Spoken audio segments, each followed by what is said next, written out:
Hello बच्चों, कैसे हैं आप लोग। Welcome to my YouTube channel Nishiv railway. बच्चों, आज हम शुरू करने वाले हैं एवरेज, जो कि एक बहुत इंपॉर्टेंट टॉपिक है आपके एग्जाम पर्सपेक्टिव से। और मैं आपको वादा करता हूं कि अगर आप ये क्लास पूरा देखेंगे अंत तक, ठीक है, तो आपको एवरेज से रिलेटेड कोई भी डाउट नहीं रह जाएगा और आपको इस सेशन में पूरा जीरो से लेके एडवांस लेवल तक ले जाया जाएगा।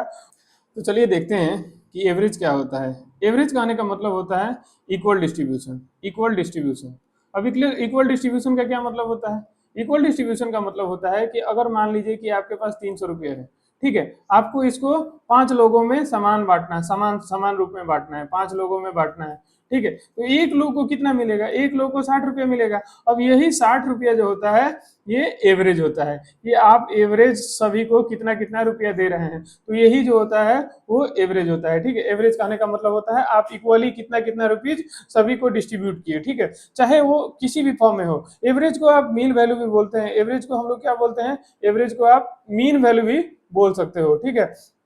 जैसे कुछ लोगों का मतलब आपके फादर का और आपके आयु का जो एवरेज है वो 40 है। तो ये क्या है कि आपके और आपके फादर के बीच के आयु का जो मिडिल पॉइंट है वो है 40 वर्ष, वो है 40 वर्ष, ठीक है। तो एवरेज का मतलब आपको समझ में आ गया होगा। अब एवरेज निकालते कैसे हैं? एवरेज का निकालने का तरीका होता है कि जैसे sum of all observation by total number of observation. इसके कहने का मतलब हो गया कि अगर आपको निकालने के लिए दे दे कि 10 का, 20 का, 30 का, 40 का एवरेज निकालो, ठीक है, तो इसमें क्या होगा? एवरेज निकालने के लिए इन नंबरों का एवरेज क्या होगा? तो इन सभी को ऐड करो, इन सभी को ऐड करो। तो ये कितने हो गए? 10 और 40, 10 और 20 30, 30 और 30 60 और 40 100। और ये कितने नंबर हैं? तो 1 2 3 4, 4 नंबर है, ठीक है। तो इनका एवरेज क्या हो जाएगा? तो इन सभी को ऐड करो और बटा में 4, वही हो गया sum of all observation by total number of observation. कहने का मतलब ये होता है कि जितने भी आपके ऑब्जर्वेशन हैं उनको सभी को सम कर दीजिए और वो कितने नंबर ऑफ ऑब्जर्वेशन है उससे उसको डिवाइड कर दीजिए, आपका एवरेज निकल जाएगा, ठीक है। तो आज की क्लास में हम लोग ऐसे ऐसे ट्रिक्स सीखेंगे। ये तो हो गया जनरल मेथड जो निकालने के लिए, और इसमें आपको बहुत ज्यादा टाइम लग जाता है। अगर आप बनाने जाते हैं कोई भी एवरेज का क्वेश्चन, अगर इस तरीके से बनाइएगा तो आप एग्जाम क्वालिफाई नहीं कर पाइएगा, क्योंकि जो रेलवे और एसएससी का एग्जाम होता है ना भाई, उसमें क्या होता है कि टाइम बहुत ज्यादा इंपॉर्टेंट रखता है। तो आपको शॉर्टकट ट्रिक से ही सवालों को सॉल्व करना जरूरी होता है, लेकिन आपको ये मेथड भी आना चाहिए। मान लीजिए कि आपको शॉर्टकट ट्रिक नहीं आया, तो आपको जनरल मेथड तो आना ही चाहिए। जनरल मेथड अगर आपको बेसिक क्लियर रहेगा तभी जाके आप क्या होगा कि किसी भी क्वेश्चन में शॉर्टकट ट्रिक्स भी लगा पाइएगा, ठीक है। जैसे ये क्वेश्चन हो गया कि 5 विद्यार्थियों के गणित में प्राप्तांक जो है वो 60 नंबर, 70 नंबर, 85 नंबर, 75 नंबर और 90 नंबर है, ठीक है। अब इनका एवरेज, अगर एवरेज पूछेगा कि एवरेज एक विद्यार्थी को कितना आया, तो इन सभी नंबरों को ऐड करना पड़ेगा और बटा में कितने हो जाएंगे? तो कितने विद्यार्थी हैं? तो 5 विद्यार्थी हैं, तो बटा में 5 लिखना पड़ेगा। तो ये क्या हो जाएगा? 60 हो जाएगा, प्लस 70 हो जाएगा, प्लस 85 हो जाएगा, प्लस 75 हो जाएगा और प्लस 90, और बटे में कितना हो जाएगा? तो 5 हो जाएगा, ठीक है। अब इनको सभी को ऐड करके और उसको 5 से भाग दे दीजिए, तो आपका क्या होगा? एवरेज निकल जाएगा। तो ये क्या होगा? 5 और 5 10, 10 10 10 के जीरो हाथ में 1, 1 और 9 10, 10 और 7 17, 17 और 8 25, 25 और 7 32, 32 और 6 38, 380/5। अब इसको भाग दे दीजिए, तो ये क्या हो जाएगा? 7 5 35 और 5 6 6 6 30। मतलब इनका जो एवरेज होगा वो किसके बराबर होगा? 76 के बराबर होगा। क्या है कि ए स्टूडेंट स्कोर कितना? 65 72 58 80 75 marks in 5 subject. What is is average marks? हमें एवरेज मार्क्स निकालना है कि उस बच्चे का सभी सभी सब्जेक्ट में मिला के एवरेज मार्क्स कितना है। तो इसको हम लोग डेविएशन मेथड से भी बना सकते हैं और वैसे भी बना सकते हैं। अब डेविएशन मेथड क्या कहता है और एजम्पशन मेथड क्या कहता है? डेविएशन एजम्पशन मेथड क्या करता है कि इसमें से हम लोग, इसमें सबसे छोटा कितना है? 58 है और सबसे बड़ा कितना है? 80 है। अब इनके बीच में कोई भी एक नंबर मान लो, मान लीजिए कि हमारा नंबर कितना है, एवरेज कितना है, मान लीजिए कि एवरेज कितना है, एवरेज जो है 70 है, ठीक है। एवरेज 70 मान लीजिए। अब इसमें डेविएशन मेथड लगा लीजिए, तो 70 65 से कितना ज्यादा है? तो 5 ज्यादा है, तो -5, ठीक है। 72 से कितना कम है? तो 2 कम है। 58 से कितना ज्यादा है? तो -12 ज्यादा है, ठीक है। 12 ज्यादा है तो -12 लिखेंगे। 80 से कितना कम है? तो 10 कम है, ठीक है। फिर 75 से कितना ज्यादा है? कम है, 5 कम है। तो अब उसके बाद क्या करना है? कितने कितने सब्जेक्ट में है? 5 सब्जेक्ट में। अब देखिए ये 5 से 5 कट जाएगा, ठीक है, और ये 10 और 2 12 भी कट जाएगा तो 5 मतलब कि 0, यानी कि जो आप एवरेज माने थे, एज्यूम किए थे, वही एवरेज आपका आंसर हो जाएगा। मतलब इसका आंसर कितना हो जाएगा, बी वाला हो जाएगा। ठीक है, समझ में आ रहा है बात? मतलब जितना भी आपका डेविएशन होता है, डेविएशन जितना आपका निकलता है, उसी को इसमें जोड़ या घटाव कर देना है, तब आपका जो है एवरेज निकल जाएगा। तो अगर आप एवरेज पढ़ रहे हैं तो उसका की प्रॉपर्टीज ऑफ एवरेज पढ़ना भी आपके लिए बहुत जरूरी है, क्योंकि यहाँ से भी डायरेक्ट आपका क्वेश्चन दे देता है। तो ठीक है, तो पहला प्रॉपर्टी एवरेज का ये होता है कि एवरेज जो होता है वो हमेशा किसके बीच में लाइज करता है, तो मिनिमम वैल्यू और मैक्सिमम वैल्यू के बीच में लाइज करता है। मैक्सिमम वैल्यू के बीच में, मतलब अगर एवरेज ये है तो वो, अगर नंबर्स दिए गए हैं तो उसमें सबसे जो मिनिमम वैल्यू होगा और जो सबसे मैक्सिमम वैल्यू होगा उसके बीच में ही एवरेज होगा। ठीक है, और एवरेज का दूसरा रूल क्या कहता है कि जो एवरेज का डेविएशन फ्रॉम अदर्स नंबर्स हैं उनका अगर आप सम करते हैं तो वो किसके बराबर होगा, तो वो 0 के बराबर होगा। मतलब आपके जो नंबर दिए गए हैं, जैसे मान लीजिए कि एक्स, वाई, जेड और पी का आप एवरेज निकाल रहे हैं, वो ए आ रहा है। ठीक है, तो एवरेज कितना है, ए। तो इन सभी नंबरों से अगर ए से डेविएशन करते हैं कि उनका डिफरेंस कितना आ रहा है, तो उन सभी का अगर सम करिएगा तो वो 0 के बराबर आएगा। मतलब कहने का मतलब ये हुआ कि ए माइनस एक्स प्लस ए माइनस वाई प्लस ए माइनस जेड प्लस ए माइनस जो पी होगा वो किसके बराबर होगा, वो हमेशा किसके बराबर होगा, 0 के बराबर होगा। ये इसको बोलते हैं कि डेविएशन। ये आपका बहुत ज्यादा काम आने वाला है आगे जब एवरेज बनाइएगा, तो जो अप्रोक्सीमेशन मेथड होता है वो इसी पे काम करता है, इसी को हम लोग डेविएशन मेथड भी बोलते हैं। ठीक है, इसी पे आप एवरेज बनाइएगा। ठीक है, तीसरा जो रूल होता है कि एवरेज जो होता है वो समेटिव इन नेचर होता है। एवरेज जो होता है वो समेटिव इन नेचर होता है। समेटिव इन नेचर कहने का मतलब ये होता है कि अगर सभी जो फ्रैक्शन दिए हुए हैं जिनका आप एवरेज निकाल रहे हैं, जैसे एक्स वाई जेड का आप एवरेज निकाल रहे हैं, एक्स वाई जेड और पी का एवरेज जो है वो ए है। ठीक है, तो अगर सभी नंबरों में आप कुछ एक फिक्स नंबर बढ़ाते हैं, जैसे एक बढ़ा दिए, वाई में भी एक बढ़ा दिए, जेड में भी एक बढ़ा दिए, पी में भी एक बढ़ा दिए, तो एवरेज में भी क्या होगा, एक इंक्रीज हो जाएगा। ठीक है, तो ये हो गया एवरेज का समेटिव इन नेचर। ठीक है, अब चौथा नियम क्या कहता है, चौथा नियम क्या कहता है कि एवरेज होता है वो सब्सट्रैक्टिव इन नेचर भी होता है।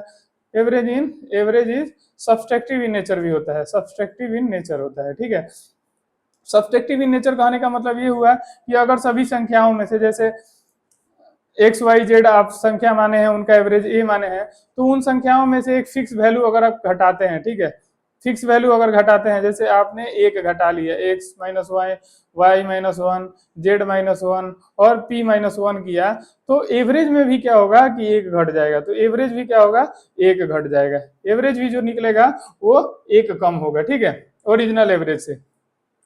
तो इसी को हम लोग बोलते हैं एवरेज का सब्सट्रैक्टिव इन नेचर। ठीक है, एवरेज का पांचवा प्रॉपर्टी जो होता है वो क्या होता है कि एवरेज जो होता है वो मल्टीप्लिकेटिव इन नेचर भी होता है। मल्टीप्लिकेटिव इन नेचर होता है। इसके कहने का अर्थ क्या होता है कि अगर आप किसी संख्या, मतलब किसी संख्याओं का फ्रैक्शन दिया हुआ है, जैसे एक्स वाई जेड और पी का एवरेज जो आ रहा है ए आ रहा है, तो इन सभी संख्याओं में आप एक निश्चित नंबर से मल्टीप्लाई करते हैं। जैसे आपने 2 से मल्टीप्लाई कर दिया तो ये हो गया 2x, ये हो गया 2y, ये हो गया 2z और ये हो गया 2p। तो आपका एवरेज में भी क्या चेंज होगा, तो ये एवरेज में भी 2 से मल्टीप्लाई हो जाएगा, तो जो न्यू एवरेज मिलेगा वो 2a मिलेगा। ठीक है, वैसे ही इसका डिवीजन इन नेचर भी होता है। मतलब अगर सभी नंबर्स में आप कुछ सेम नंबर्स को घटाते हैं तो एवरेज में भी वो सेम नंबर घट जाएगा। ठीक है,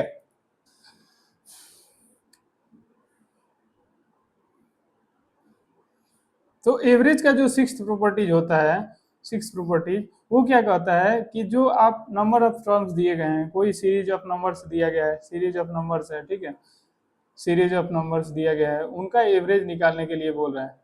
ठीक है, नंबर्स दिया गया है और उनका एवरेज निकालने के लिए दे रहा है, और वो नंबर्स जो है, ये सीरीज जो है वो अर्थमेटिक प्रोग्रेशन में है, अर्थमेटिक प्रोग्रेशन में है। ठीक है, तो इनका जो एवरेज होगा, इसका जो एवरेज होगा वो किसके बराबर होगा, तो जो एपी का मीन वैल्यू होता है उसी के बराबर होगा। तो एपी का जो मीन वैल्यू होगा उसी के बराबर जो होगा आपका एवरेज होगा। तो एपी का मीन वैल्यू क्या होता है, तो फर्स्ट टर्म और प्लस लास्ट टर्म बाई 2 के बराबर होता है। तो आपका जो एवरेज यहाँ पे निकलेगा वो किसके बराबर होगा, तो इनके मीन वैल्यू यानी कि a प्लस एल बाई 2 के बराबर होगा। ठीक है, तो जैसे अगर सभी प्राकृतिक संख्याओं का एवरेज निकालने के लिए बोल दिया जाए, क्योंकि सभी प्राकृतिक संख्याएं भी तो क्या होती है कि एपी में ही होती है, ठीक है, या सम संख्याएं लगातार सम संख्याओं का एवरेज निकालने के लिए दे दे, या लगातार विषम संख्याओं का एवरेज निकालने के लिए दे दे, तो आप कैसे निकालिएगा। तो उनका एवरेज जो होगा, अगर मान लीजिए कि लगातार सम संख्याएं दी गई है कुछ, उनका एवरेज निकालने के लिए बोल दे कि 50,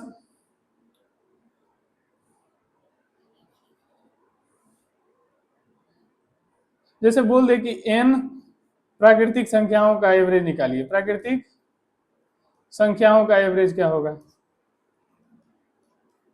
का एवरेज क्या होगा, तो एवरेज क्या हो जाएगा इनका, तो एवरेज जो हो जाएगा वो n प्लस 1/2 के बराबर हो जाएगा। ठीक है, n प्राकृतिक संख्याओं का एवरेज किसके बराबर होगा, n प्लस 1/2 के। अगर n इवन नंबर्स का एवरेज पूछ दे कि n इवन नंबर्स का एवरेज कितना होगा, तो n इवन नंबर्स का एवरेज हो जाएगा, वो किसके बराबर होगा, तो वो n प्लस 1 के बराबर होगा। ठीक है, वहीं n ऑड नंबर्स का एवरेज कितना होगा, n ऑड नंबर्स का एवरेज जो हो जाएगा वो किसके बराबर हो जाएगा, वो n के बराबर ही होगा। ठीक है, वो n के बराबर ही होगा। मतलब कहने का मतलब समझे, अगर n प्राकृतिक संख्याओं का एवरेज बोल रहा है, शुरू से लेके 1 से लेके 50 तक का एवरेज निकालने के लिए बोल रहा है, तो 50 तक का एवरेज कितना हो जाएगा बताइए, तो 50 प्लस 1/2 हो जाएगा, मतलब 51/2, मतलब 25.5। अगर n 2 से लेके 100 तक का बोल दे कि 100 तक का मतलब इवन नंबर्स, उनके बीच में जितने इवन नंबर्स आ रहे हैं उनका आप एवरेज निकालिए, तो क्या होगा। ठीक है, तो वैसे ही निकालने के लिए बोल दे तो आप धराधर इसको निकाल सकते हैं। ठीक है, जैसे एक क्वेश्चन दिया गया है, एक क्वेश्चन, इस क्वेश्चन को बनाइए। इस क्वेश्चन में क्या बोल रहा है कि 12 संख्याओं का औसत कितना दिया हुआ है, तो 12 संख्याओं का औसत 15 दिया हुआ है। यदि प्रत्येक संख्या में 3 जोड़ दिया जाता है तो नया औसत क्या होगा बताइए। तो एवरेज का ये कौन सा प्रॉपर्टीज था, एवरेज होता है वो समेटिव इन नेचर होता है, मतलब अगर सभी संख्याओं में आप 3 जोड़ दीजिएगा तो एवरेज में भी क्या होगा, 3 बढ़ जाएगा, एवरेज में भी क्या होगा, 3 बढ़ जाएगा। तो इसमें हम लोग को कोई ज्यादा खींचतान नहीं करना है, डायरेक्ट एवरेज को देखना है, उसमें हमको 3 जोड़ देना है, क्योंकि सभी संख्याओं में 3 जोड़ा जा रहा है। और प्रॉपर्टीज हमारा एवरेज का कहता है कि एवरेज जो होता है वो समेटिव इन नेचर होता है, मतलब अगर सभी संख्याओं में 3 जोड़ोगे तो उसके एवरेज में भी क्या होगा, 3 बढ़ जाएगा। तो एवरेज क्या हो जाएगा, 18 के बराबर हो जाएगा। ठीक है, क्योंकि 15 और 3 18। ठीक है, अगर यही बोलता है कि आपका एवरेज सभी संख्याओं में से 3 घटा रहे हैं तो आपका एवरेज क्या होगा, जो नया औसत होगा, तो ये 3 घट जाता है, वो यहाँ एवरेज क्या हो जाता है, 12 हो जाता है। ठीक है, लेकिन यहाँ पे क्या कर रहा है, 3 जोड़ रहा है। अगर वही कहता है कि 3 आप मल्टीप्लाई कर दो, तो इसमें एवरेज में क्या होता है, 15 में 3 मल्टीप्लाई कर देते हैं तो एवरेज क्या हो जाता है, 45 हो जाता है। ठीक है, वहीं अगर कहता है कि आप इन सभी संख्याओं में क्या कर रहे हैं कि 3 से भाग दे दे रहे हैं, तो आपका एवरेज क्या होगा, तो न्यू एवरेज जो हो जाएगा वो 15 में हम लोग 3 से भाग दे देते हैं, तो डायरेक्ट हमारा एवरेज जो होता है वो 5 निकल जाता है। समझ में आ रहा है बात।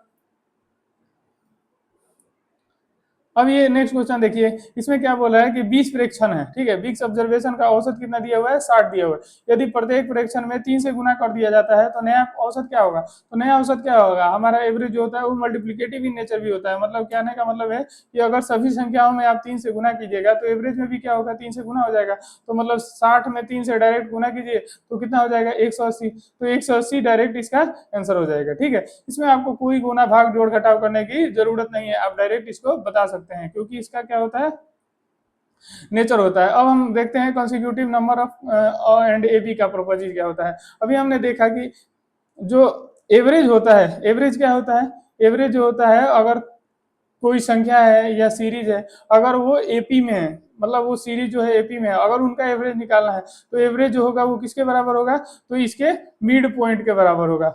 मतलब जो इनका जो मीन वैल्यू होता है एपी का मीन वैल्यू जो होगा वो एवरेज के बराबर होगा।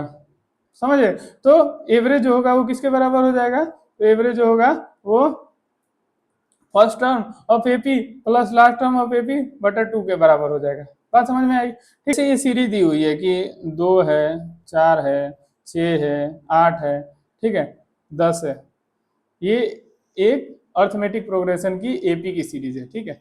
तो इनका एवरेज क्या होगा, एवरेज निकालने के लिए डायरेक्ट दे दे, तो इनका एवरेज क्या होगा, तो मिड वैल्यू जो होगा वही इसका एवरेज होगा। तो मिड वैल्यू क्या है, इसमें कितनी संख्या है, 1 2 3 4 5, 5 संख्या है, तो इसका मिडिल वैल्यू कौन सा होगा, 6। तो यही जो होगा डायरेक्ट इसका एवरेज हो जाएगा, इन सभी संख्याओं का एवरेज क्या होगा, 6 होगा, ठीक है। और इसको डायरेक्ट हम लोग अर्थमेटिक, इसको मीन भी बोल सकते हैं कि जो आपका एवरेज होगा वो किसके बराबर होगा, तो एवरेज होगा वो अर्थमेटिक मीन के बराबर होगा। और अर्थमेटिक मीन कैसे निकालिएगा, तो इसका जो फर्स्ट टर्म होगा और इसका जो लास्ट टर्म होगा उसी को आप ऐड करके 2 से भाग दीजिएगा, तो आपका अर्थमेटिक मीन निकल जाता है। तो एवरेज क्या हो जाएगा इसका, 2 + 10/2 के बराबर, मतलब 12/2 यानी कि 6 के बराबर। तो जो इसका अर्थमेटिक मीन होगा वो क्या होगा, 6 होगा। तो एवरेज भी क्या होगा इसका, 6 होगा। बात समझ में आई। अब जैसे यहाँ दिया हुआ है कि 5 लगातार सम संख्याओं का इवन नंबर क्या है, 42 है। तो सबसे बड़ी संख्या और सबसे छोटी संख्या हमें निकालना है, ठीक है। तो 5 लगातार सम संख्या है, तो 5 लगातार सम संख्या है, तो एवरेज जो होगा, एवरेज क्या होता है, एवरेज जो होता है मिड वैल्यू होता है। तो यहाँ एवरेज दिया हुआ है मिड वैल्यू, ठीक है। मिड वैल्यू कितना दिया हुआ है, 42 दिया हुआ है। तो 2 संख्या इसके बाद होगी और 2 संख्या इसके पहले होगी, तभी इसका मिड वैल्यू जो एवरेज आ रहा है वो 42 आ रहा है। तो 42 से 2 बाद और 2 पहले लिख दीजिए, आपको नंबर्स मिल जाएंगे। तो 42 के पहले क्या आएगा, 40 आएगा, और 40 से पहले क्या आएगा, 38 आएगा, ठीक है। वही 42 के बाद क्या आएगा, 44 आएगा, 44 के बाद क्या आएगा, 46 आएगा। तो अगर आपसे पूछे कि सबसे बड़ी संख्या कौन है इन 5 नंबरों में, तो सबसे बड़ी संख्या क्या हो जाएगी, 46, और सबसे छोटी संख्या क्या हो जाएगी, 38। एवरेज कहने का मतलब क्या होता है, अगर कोई संख्या जो है एपी में है, मतलब अर्थमेटिक प्रोग्रेशन के सीरीज में है। अर्थमेटिक प्रोग्रेशन किसको बोलते हैं, जिनमें सभी संख्याओं के बीच में जो गैप रहता है, जो कॉमन डिफरेंस रहता है वो सेम रहता है। तो इसमें भी क्या हो रहा है, अगर लगातार आपको इवन नंबर दिया हुआ है, तो सभी में इवन नंबर क्या होता है कि उनमें सभी में 2-2 का गैप होता है। इवन नंबर किसके बाद आता है, जैसे 2 के बाद 4 आता है, 4 के बाद 6 आता है, 6 के बाद 8 आता है, मतलब इसमें 2-2 का गैप होता है, ठीक है। तो उसी तरह अगर 5 लगातार सम संख्याओं का एवरेज ये हुआ है 42, तो एवरेज क्या होगा, बीच में होगा। तो बीच में होगा, उससे पहले 2 होंगे, 2 बाद में होंगे। 5 नंबर से हमें निकालना है, तो उसमें सबसे छोटा नंबर क्या होगा, 38 हो जाएगा, और सबसे बड़ा नंबर क्या हो जाएगा, 46 हो जाएगा, ठीक है। बात समझ में आई। नेक्स्ट क्वेश्चन को करते हैं। नेक्स्ट क्वेश्चन क्या बोल रहा है कि 4 संख्याओं का एवरेज जो है 24 है, अगर पहली 3 संख्याओं का योग जो है 68 है, तो 4 संख्या हमें निकालना है, ठीक है। तो इसके लिए हम लोग को क्या करना पड़ेगा, तो हम लोग को बेसिक इसका जो फॉर्मूला होता है एवरेज, एवरेज क्या होता है, तो sum of all observation, sum of all observation by total number of observation, total number of observation होता है ना, ऑब्जर्वेशन के बराबर होता है, ठीक है।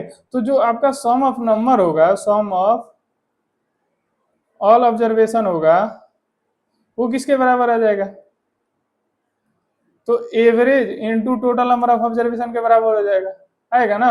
ये टोटल नंबर ऑफ ऑब्जर्वेशन को हम टीएन लिख दिए और एवरेज को ए लिख दिए, ठीक है। तो यहाँ पे सम ऑफ ऑल नंबर्स कितना किया हुआ है, सम ऑफ पहली 3 संख्याओं का योग कितना दिया हुआ है, 68 दिया हुआ है। तो पहली 3 संख्या क्या हो जाएगी,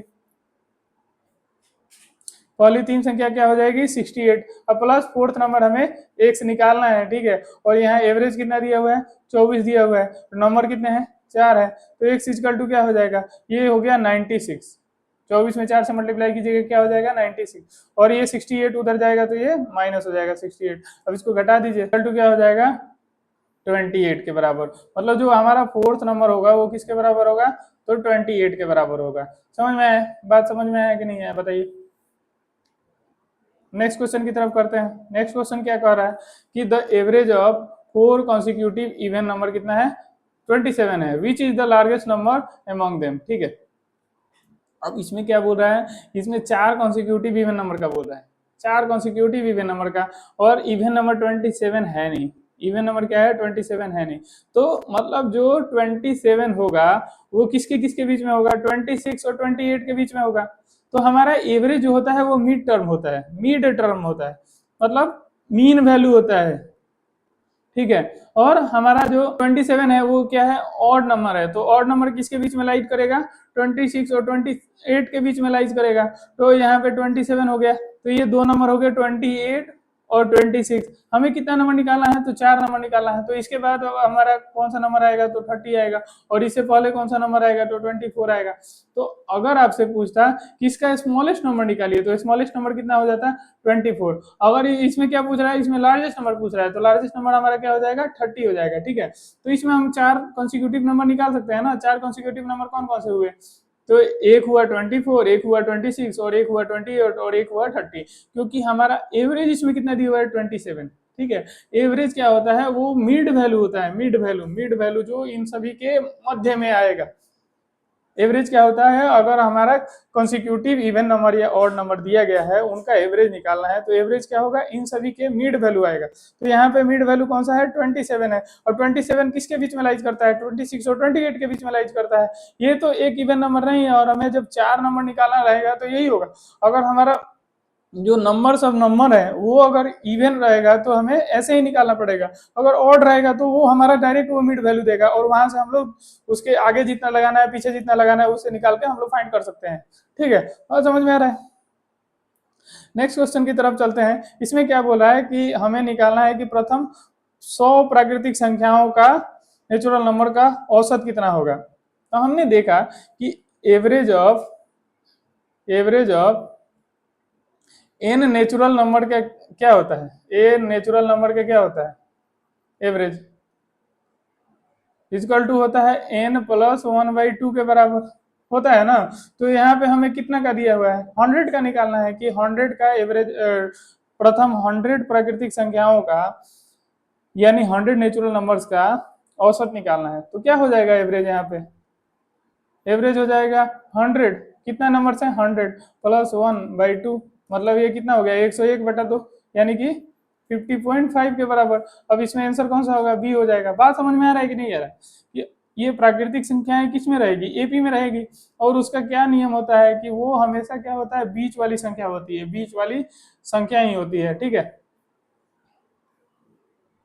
चलिए हम नेक्स्ट क्वेश्चन की तरफ चलते हैं। नेक्स्ट क्वेश्चन क्या बोल रहा है कि प्रथम 50 प्राकृतिक संख्याओं का औसत ज्ञात करना है।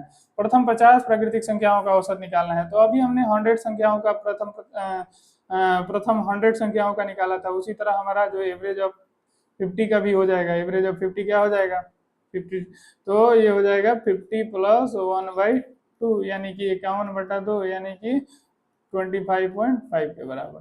तो ये हो जाएगा हमारा 25.5 के बराबर। बात समझ में आ रहा है।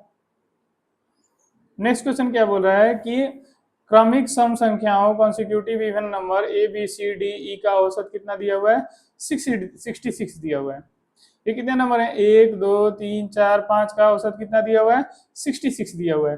मतलब ये जो ए है, बी है, सी है, डी है और ई है, इनका औसत कितना है, 66। तो 66 के बराबर हो जाएगा सी के बराबर, क्योंकि एवरेज जो होता है वो मिड वैल्यू होता है, मिड वैल्यू या मीन वैल्यू होता है। ठीक है, तो यहाँ पे एवरेज क्या हो गया, 66। तो 66 किसके बराबर हो गया, सी के बराबर हो गया। अब बी किसके बराबर हो जाएगा, तो 64 के। और ए किसके बराबर हो जाएगा, ए जो हो जाएगा वो 62 के। वहीं डी किसके बराबर हो जाएगा, तो डी जो हो जाएगा वो 68 के। और ई किसके बराबर हो जाएगा, तो 70 के। ठीक है, तो हमें क्या करना है कि बी और ई का गुणनफल निकालना है। तो यहाँ पे बी क्या दिया हुआ है, 64 दिया हुआ है, ई क्या दिया हुआ है, 70 दिया हुआ है। तो इनका गुणनफल निकाल दीजिए। तो 64 में 70 से मल्टीप्लाई कर दीजिए, तो 0 आ जाएगा। 7 चौक 28 और 6 7 42 और 2 44, मतलब 4480 जो होगा इसका आंसर हो जाएगा। बात समझ में आ रहा है कि नहीं आ रहा है। इसमें क्वेश्चन में कह क्या रहा है, क्वेश्चन में कह रहा है कि जो ए बी सी डी ई है, ये किस में है, इवन नंबर है, कॉन्सिक्यूटिव इवन नंबर है, कॉन्सिक्यूटिव इवन नंबर। अब ये कॉन्सिक्यूटिव इवन नंबर नहीं है, ये 64 है, ये 62 है, ये 64 है, ये 66 है, ये 68 है, ये 70 है। इसके बीच में कोई इवन नंबर आता है क्या, नहीं आता है ना। तो ये कॉन्सिक्यूटिव है। ठीक है, तो इनका औसत दिया हुआ है वो 66 है। ठीक है, तो जो औसत होता है वो मीन वैल्यू होता है। तो इसमें मीन वैल्यू कौन सा है इनका, तो ये है 66। अगर आपको मीन वैल्यू इनका नहीं मिल रहा है, कि नहीं पता चल रहा है कि मीन वैल्यू क्या होगा, तो मीन वैल्यू आप डायरेक्ट भी निकाल सकते हैं कि first number plus last number by 2 होता है। ठीक है, first number plus last number by 2 के बराबर भी होता है। ठीक है, तो अभी आप यहाँ पे निकाल के भी देखिएगा तो ये 66 ही आएगा। जब 62 में आप 78 कीजिएगा तो वो किसके बराबर आएगा, 132 के। 132 को 2 से डिवाइड कीजिएगा तो किसके बराबर आ जाएगा, 66 के। ठीक है, तो यहाँ पे 66 जो होगा इसका मीन वैल्यू होगा और वही क्या होगा औसत के बराबर हो जाएगा। तो उससे हम लोग क्या निकाल लेंगे, इनकी सभी संख्याएं निकाल देंगे। तो इसका ये एक संख्या हो जाएगा 62, दूसरी संख्या हो जाएगी 64, तीसरी संख्या हो जाएगी 66 और 68 और 70। तो इसमें बोल रहा है कि जो बी है, बी किसके बराबर है 64 के, और जो ई है 70, उनका मल्टीप्लीकेशन निकालना है। तो आप मल्टीप्लीकेशन निकाल सकते हैं। ठीक है, बात समझ में आई। अब नेक्स्ट क्वेश्चन क्या बोल रहा है कि एक कक्षा में 30 छात्रों की औसत आयु कितनी है, 14 वर्ष दी गई है। यदि शिक्षक की आयु भी सम्मिलित कर ली जाए तो औसत आयु जो है 1 वर्ष बढ़ जाती है। तो शिक्षक की आयु हमें निकालनी है कि शिक्षक की आयु कितनी होगी। ठीक है, इस केस में क्या करते हैं बच्चे, बच्चे अक्सर लग जाते हैं इसको सिंपल मेथड से बनाने के लिए, और उसमें क्या करते हैं, उसमें बहुत ज्यादा अपना टाइम निकाल लेते हैं, बहुत ज्यादा टाइम खराब कर देते हैं। ठीक है, लेकिन आप इसमें ये वाली गलती मत कीजिएगा। इसमें क्या करना है, इसमें हमें डेविएशन मेथड का यूज करना है। डेविएशन मेथड का, वो मेथड हम लोग कैसे यूज कर सकते हैं, तो वो मेथड क्या हुआ है कि इसमें जो है 30 छात्रों का औसत आयु जो है 14 वर्ष दिया हुआ है। 30 छात्रों का औसत आयु कितना दिया हुआ है, 14 वर्ष। और टीचर के आने के बाद जो आयु में क्या परिवर्तन हो रहा है, 1 वर्ष की बढ़ जा रहा है। मतलब टीचर का जो आयु होगा वो पहले से 14 वर्ष तो होगा ही, क्योंकि जब औसत बढ़ेगा, औसत बढ़ रहा है तो उसमें कोई बड़ी संख्या जुड़ रही होगी तभी तो औसत बढ़ेगा। औसत बढ़ने का मतलब ये होता है कि उसमें कोई बड़ी संख्या जुड़ रही है, और औसत घटने का मतलब क्या होता है कि उसमें कोई छोटी संख्या जुड़ रही है जिसके ऊपर लायबिलिटी आ रहा है, उनके ऊपर भी और जाके बराबर कर रहे हैं। ठीक है, तो इसमें क्या हो रहा है कि कोई एक बड़ी संख्या जुड़ रही है जो सभी संख्याओं को क्या कर रही है, एक बढ़ा दे रही है। मतलब पहले 30 छात्र थे तो टीचर के जुड़ने के बाद कितने हो जाएंगे टोटल नंबर्स, 31 हो जाएगा। 31 हो जाएगा, टीचर प्लस छात्र मिलके कितने हो जाएंगे, 31 हो जाएंगे। ठीक है, और पहले से कितना नंबर है इनका, 14 है, और सभी में क्या हो रहा है, एक एक बढ़ जा रहा है। एवरेज का मतलब होता है कि इक्वल डिस्ट्रीब्यूशन। अब यहाँ पे एवरेज हो रहा है, एक बढ़ जा रहा है, एवरेज एक बढ़ गया, मतलब सभी में एक एक एक्स्ट्रा जुड़ जाएगा। ठीक है, तो इसमें क्या कीजिएगा, एक से मल्टीप्लाई कर दीजिएगा, क्योंकि सभी में 31 में एक एक सभी में बढ़ा है। तो न्यू जो जो टीचर का एज होगा वो किसके बराबर हो जाएगा। ठीक है, तो जो टीचर का एज होगा वो किसके बराबर हो जाएगा, तो टीचर का एज जो है, टीचर का एज वो पहले से जो एवरेज था, पहले के एवरेज, उसमें क्या हो जाएगा, सभी में कितना कितना बढ़ा रहा है, एक एक बढ़ा रहा है। और कितने नंबर ऑफ ऑब्जर्वेशन हो गए हैं, तो 31। तो 31 में एक एक बढ़ा रहा है, तो 31 इसका एक्स्ट्रा एज हो जाएगा, मतलब 31 एक्स्ट्रा इसके पास होगा, तभी तो ये सभी में एक एक बढ़ाएगा। समझ में आ रहा है, 31 इसके पास एक एक्स्ट्रा रहेगा, तभी ये सभी छात्रों की आयु में एक एक बढ़ाएगा एवरेज। तो ये किसके बराबर हो जाएगा, तो ये हो जाएगा 45 के बराबर। मतलब जो टीचर की आयु होगी वो 45 होगी, तभी सभी छात्रों के आयु में एक एक का वर्ष का उसने इंक्रीज कर दिया। ठीक है, हम नेक्स्ट क्वेश्चन की तरफ चलते हैं। नेक्स्ट क्वेश्चन क्या बोल रहा है कि एक बल्लेबाज ने अपनी 17वीं पारी में 87 रन बनाता है और इस प्रकार उसका औसत जो है 3 रन बढ़ जाता है। 17वीं पारी के बाद उसका नया औसत क्या होगा, निकालना है। ठीक है, तो इसमें क्या बोल रहा है कि जो 16 पारी वो पहले खेला था, 17वीं पारी अभी खेला है, 17वीं पारी अभी खेला है, जिसमें उसने कितना रन बनाया है, 87 रन बनाया है। तो 16 पारी में भी वो कुछ एवरेज से रन बना रहा होगा, मान लीजिए कि एक्स के एवरेज से वो रन बना रहा था। ठीक है, तो जब 17वीं पारी खेला उसने 87 रन की, तो उससे क्या हुआ, सभी के एवरेज में 3 बढ़ गया, 3 का उसका इजाफा हो गया औसत में। तो उसने कितना एक्स्ट्रा रन बनाया, तो 17 में 17वीं पारी में 3 एक्स्ट्रा बढ़ गया है, मतलब 17 इंटू 3 मतलब 51 रन उसने एक्स्ट्रा बढ़ाया है। तो एवरेज जो ओल्ड एवरेज था वो कितना था, तो ओल्ड एवरेज जो था वो कितना था, वो तो 87 माइनस 51 के बराबर था, क्योंकि जो 51 वो सभी में ऐड किया है। ठीक है, तभी जाके आपका एवरेज जो है 3 चेंज हुआ है। तो ओल्ड एवरेज जो हो जाएगा वो किसके बराबर हो जाएगा, 87 माइनस 51 के, मतलब किसके बराबर हो जाएगा, तो जो 36 था उसका ओल्ड एवरेज कितना था, 36 था। अभी न्यू एवरेज क्या बोल रहा है कि न्यू एवरेज कितना है, तो न्यू एवरेज जो आया है वो 3 बढ़ गया है। तो पहले एवरेज कितना था, 36, अभी क्या हुआ है, 3 बढ़ गया है। तो अभी जो नया एवरेज है वो किसके बराबर है, तो वो 39 के बराबर है। तो आपका आंसर कौन सा हो जाएगा, एक हो जाएगा, ए नंबर जो होगा आपका आंसर हो जाएगा सही। ठीक है, बात समझ में आया, बात समझ में आया कि नहीं है, समझ में आया। इसमें क्या बोल रहा है, इसमें बोल रहा है कि जो 17वीं पारी उसने 87 रन की खेली है, उससे क्या हुआ है कि उसके जो पीछे वाली 16 पारियां का एवरेज था उसमें भी 3 का इंक्रीमेंट हो गया है। मतलब उसने कितना एक्स्ट्रा बना दिया, तो 17 पारी में उसने 3 रन एक्स्ट्रा बढ़ा दिया। 17वीं पारी में क्या किया कि उसने इतना रन बनाया कि सभी पारियों में 3 3 रन एक्स्ट्रा बढ़ गया। उसके एवरेज में एक्स्ट्रा बढ़ गया, मतलब उसने क्या किया कि 51 रन एक्स्ट्रा बना दिया, एक्स्ट्रा बढ़ाया। तो उसका पीछे का एवरेज कितना चला आ रहा था, तो 81 माइनस 87 माइनस 51, मतलब 36 रन उसका एवरेज था पहले, ठीक है। अभी क्या किया है, अभी देखिए नेक्स्ट क्वेश्चन। तो ये नेक्स्ट क्वेश्चन दिया हुआ है। नेक्स्ट क्वेश्चन क्या कर रहा है कि पांच संख्याओं का औसत जो है वो 27 है। यदि एक संख्या निकाल दी जाती है तो औसत में दो की कमी हो जाती है, तो निकाली गई संख्या निकालना है। तो इसमें क्या कर रहा है कि जो पांच संख्याएं पहले दी गई है उनका औसत कितना है, तो वो है 27, ठीक है। और फिर जो एक संख्या निकाल दी जाती है तो कितनी संख्याएं बची, चार, और उनका औसत कितना है, तो वो है 25। क्यों, क्योंकि दो की कमी हो गई है, तो 27 पहले था, अभी कितना हो गया, 25, ठीक है। तो ये जो निकाली गई संख्या है वो कितनी होगी, इसके लिए हम क्या कर सकते हैं, इसके लिए हम लोग दो मेथड से इसको निकाल सकते हैं, ठीक है। दो मेथड, एक मेथड लॉन्ग मेथड है और एक मेथड शॉर्ट मेथड है। पहले मैं लॉन्ग मेथड को बताता हूँ। लॉन्ग मेथड क्या कहता है कि इसमें आप क्या कीजिए कि पहले 27 में 5 से मल्टीप्लाई कीजिए, तो ये टोटल नंबर्स, टोटल सभी संख्याओं का फ्रैक्शनों का सम निकल जाएगा कि कितना था, तो वो था 135 के बराबर, ठीक है। अभी इसमें 27 में 5 से मल्टीप्लाई कीजिएगा तो वो कितना हो जाएगा, 135। फिर 25 में 4 से मल्टीप्लाई कीजिएगा तो वो कितना हो जाएगा, 100। अब इन दोनों का डिफरेंस निकाल लीजिएगा तो वो किसके बराबर आएगा, 35 के। मतलब जो हमारा 35 था उसको इनसे से निकाल दिया गया है, तब हमारा एवरेज की दो की कमी हो गई है, तो हमारा आंसर जो हो जाएगा वो क्या हो जाएगा, 35 हो जाएगा। लेकिन अगर आपको मल्टीप्लाई गुना भाग नहीं करना है तो उसके लिए क्या करना पड़ेगा आपको, देखिए उसके लिए दिमाग लगाना पड़ेगा। दिमाग क्या लगाना है कि जैसे आप क्या किए हैं कि पांच संख्याओं का औसत पहले कितना है, 27 है, ठीक है। तो अगर एक संख्या निकाली गई है तो औसत में क्या कमी हो गई है, तो दो की कमी हो गई है। औसत में क्या कमी हुई है, तो दो की कमी हो गई है। मतलब उसने क्या किया है कि सभी नंबरों से दो दो निकाल लिया है, ठीक है। वो गया साथ में ही है, लेकिन साथ में एवरेज में भी, एवरेज से भी दो दो खींच लिया है। मतलब उसने क्या किया है, वो कितना नंबर था, एक्स्ट्रा नंबर था। तो पहले से आपका एवरेज कितना चला आ रहा था, 27, उसमें ही उसने क्या किया कि सभी नंबरों से और भी खींच लिया। कितना खींचा है, तो 2 × 4, क्योंकि अभी चार ही नंबर बच गए हैं, पांचवा नंबर तो वो खुद ही था, ठीक है। तो खुद ही मान लीजिए कि वो 27 था और सभी में से क्या किया, दो दो और खींच लिया, तो उसका टोटल नंबर कितना था, तो वो टोटल कितना था, तो 27 और 8 35 के बराबर था। तो आंसर क्या हो जाएगा, 35 हो जाएगा। बात समझ में है, बात समझ में आ रहा है कि नहीं आ रहा है। तो इसको आप दो मेथड से निकाल सकते हैं, एक तो ये डेविएशन मेथड से और एक ये मल्टीप्लिकेशन। चलिए नेक्स्ट क्वेश्चन की तरफ चलते हैं। नेक्स्ट क्वेश्चन क्या कह रहा है कि 40 मानों वैल्यूज का औसत कितना दिया हुआ है, 38 पाया गया है।